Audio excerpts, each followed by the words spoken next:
Grand Arbiter Augustin IV is a card that was first printed in the original Ravnica set of Dissension. He costs a blue, a white, and 2 generic mana. He's a 2/3 and it says white spells you play cost 1 less to play, blue spells you play cost 1 less to play. Spells your opponents play cost 1 more to play. Upon reading the first 2 lines, you really see why so many people would enjoy playing this card. It can discount both your white and blue spells, and if your spells both, you get a 2 mana cost reduction.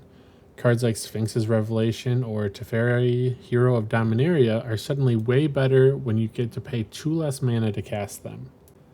Then, there's Grand Arbiter's third line of text. Spells your opponents cast cost 1 more to play. If you compare this to effects like, let's say, Sphere of Resistance, you can see how powerful it is. Sphere of Resistance makes all spells, including your own, cost 1 additional to play. Grand Arbiter is more along the lines of Thalia, Guardian of Thraben, if you were playing a strictly creature deck against a control deck. These effects are often referred to as a tax effect. There are many other cards that exist in Magic that use them, but none of them are more widespread or more popular than Rhystic Study, Smothering Tithe, and Esper Sentinel. People dislike these effects for the same reason they dislike Grand Arbiter. Having to pay more mana for your spells can feel bad. The difference with these cards, they're optional. You don't have to pay the mana. Now, there are plenty of other similar tax effects out there, such as the aforementioned Sphere of Resistance. There's Thorn of Amethyst for 9-creature spells, Aura of Silence for artifacts and enchantments, and even God Pharaoh's Statue for a 2 mana tax on your opponents. Most of these cards are looked upon unfavorably since taxing your opponent is seen as try-hard or spike behavior. People don't enjoy paying more for their spells. It makes them feel like they can't play the game. More on this later. Now, I'd like to discuss the different types of decks that Grand Arbiter can generally lead. First, you have the stax decks. These are what most people assume you're running when you run Grand Arbiter. These are the decks that run land denial cards such as Stasis and Winter Orb. These will also run cards like Pendulum Mist to control your opponent's board presence. Having to pay mana to keep creatures in play? That doesn't seem fun. The second type of deck that Grand Arbiter would run is a hatebear's deck. Now, I would like to take a moment to discuss the differences between stax pieces and hatebear pieces. I define stax pieces as anything that disallows almost any deck from playing the game. Stax pieces generally affect the ability to untap land or keep permanents in play. That doesn't mean hatebears can't hate out certain archetypes of decks, but hatebears in general will only affect specific gameplay styles. Hatebears are cards such as Linvala, Keeper of Silence, Containment Priest, Dranith Magistrate, Elish Norn, Mother of Machines, Avon Mind Sensor, and Boromir, Warden of the Tower. While you may not agree with me, there is a vast difference between not being able to play the game and my opponents creating a maze for me to complete. The answer for the maze is usually just interaction. Lastly, we have no-nonsense control lists. These tend to be the ones where you have sweepers, counterspells, removal, and plenty of draw. These lists can and usually do run a few hatebears, but a large majority of the deck revolves around 9-creature spells and a combo finisher. Let's look back at Grand Arbiter and let's compare him to other commanders. First, we'll start with commanders who are the same mana cost. Some of the most popular commanders on EDA Trek that are also 4 mana are Kali of the Vast, Atraxa Praetor's Voice, Thalia and the Gitrog Monster, Omnath Locus of Creation, Urza Lord High Artificer, Prosper Tomebound, Marin of Clan Neltoth, and Zur the Enchanter. When you look at all these commanders, they all have one thing in common. They all want to get free value or cheap mana in one way or another. Many of them, outside Kalia, also have a power and toughness that are fitting for their mana cost. Lastly, the most important factor in all these cards, they all have a way to win the game. They have abilities that can power out a quick win if they aren't dealt with in one way or another. Many of them, the way to deal with them is just removal. If you don't, enjoy the L. How does Grand Arbiter compare in power to these commanders? Now, let's take a look at some commanders that are half the cost of Grand Arbiter at 2 mana.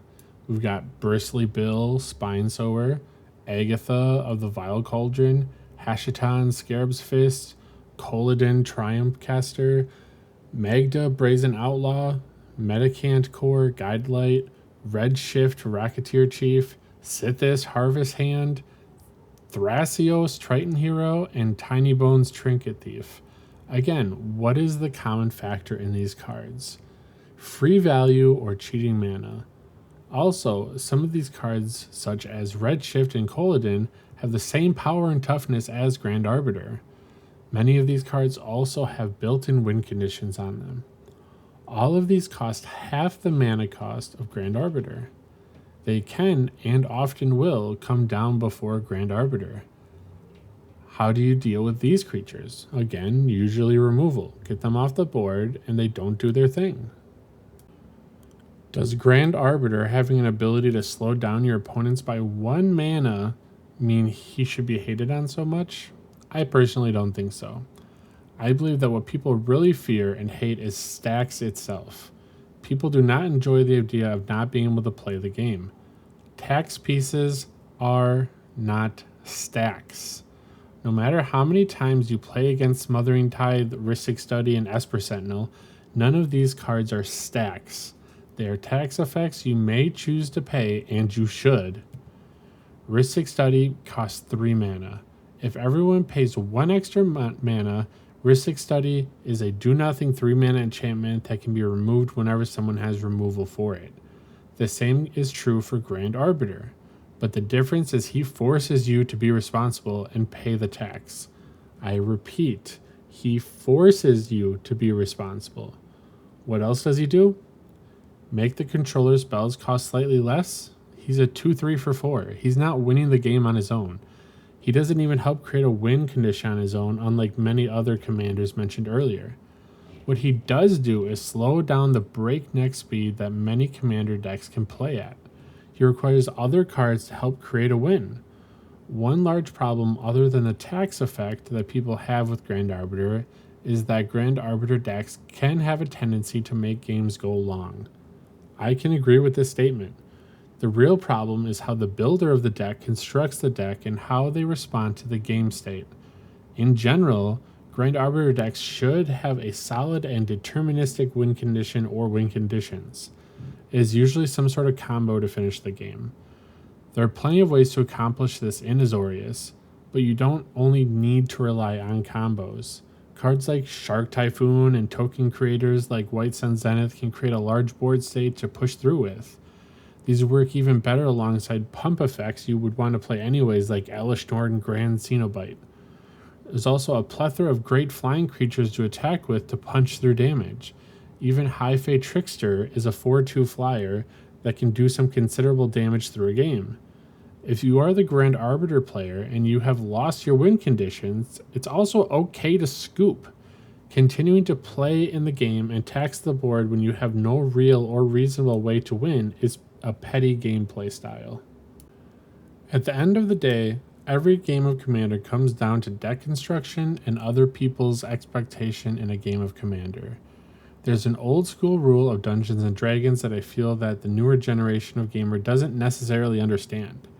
This concept is everyone can be fun in their own way. What this means is that it doesn't matter what playstyle you bring, each person can contribute something to create a fun and engaging experience while playing a game. If someone wants to play the fast aggro deck looking to take people out as soon as possible, that's awesome. Let them try to take someone out right away.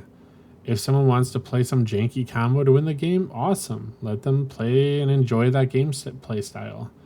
And if someone wants to control the board and slow down the pace of the game, let them do it. The aggro player in this example just needs to know and understand that they need to try to eliminate the control player first to make sure that they can succeed in their plan.